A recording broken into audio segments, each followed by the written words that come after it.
We're here with David Lieberman talking about his book, Transcendental Judaism, Enlivening the Eternal Within to Uplift Ourselves and Our World. We've talked about touching the transcendent. How do we accomplish that? Well, we accomplish and maintain that the way that we maintain any practice in our lives, through practice, repetition, that ingrains the experience into our lives. So the regular practice of transcending, whether that happens through the traditional performance of the mitzvot or through the practice of transcendence through meditation, that stabilizes that experience in our lives.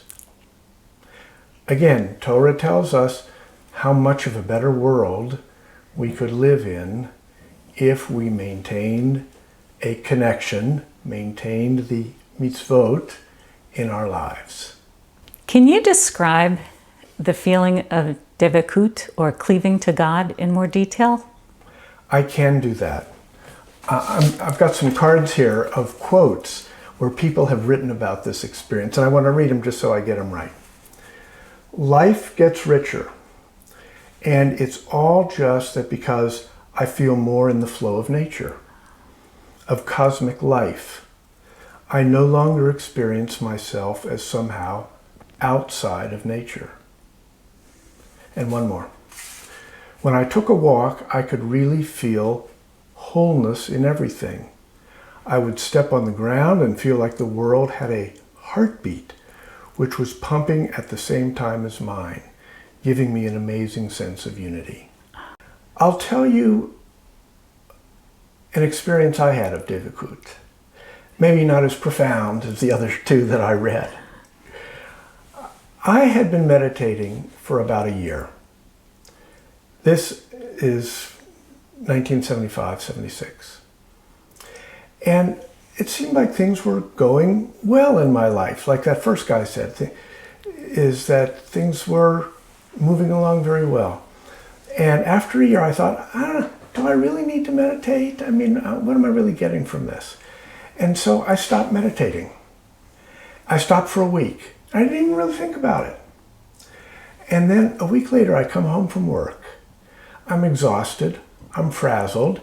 It seemed like everything I did during the week, I was fighting. In fact, the thought that came to mind was, I'm a hamster running around one of those wheels, and the faster I go, the least I accomplish and the more tired I get.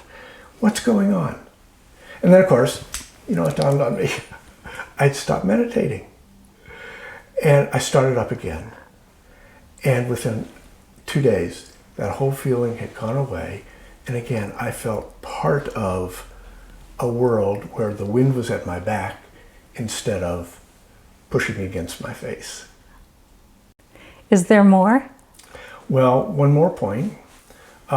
Whether you experience the transcendent regularly through the practice of the mitzvot, the traditional practice, or through meditation, these activities are not mutually exclusive. In other words, you can do both. Do the thing that works for you. Remember, the highest goal is that silent sense of wholeness, expansiveness, that palpable connection with God. That is connection. That is mitzvah. Thank you, David. Well, thanks for listening. And I invite you to read the book. It's called Transcendental Judaism, Enlivening the Eternal Within to Uplift Ourselves and Our World.